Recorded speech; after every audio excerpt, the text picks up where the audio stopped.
கர்ணன் தான் அண்ணன்னு பாண்டவர்கள்ல ஒருவரான சகாதேவனுக்கு முன்னாடியே தெரியும். இத அவர் சொல்லியிருந்தா மகாபாரத போரே நடந்திருக்காது. ஆனா ஏன் சொல்லல, வாங்க பாக்கலாம்.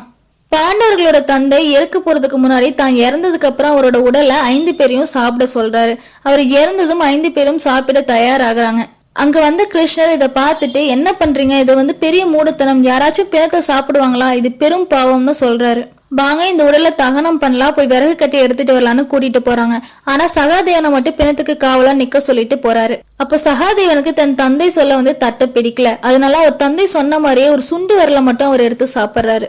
அவரோட அண்ணன்கள் விறகு கட்டி எடுத்துட்டு வரத பாக்குறாங்க. அப்ப கிருஷ்ணரும் அவங்க கூடயே வராரு. ஆனா கஷ்டப்பட்டு தூக்கிட்டு வர மாதிரி வராரு.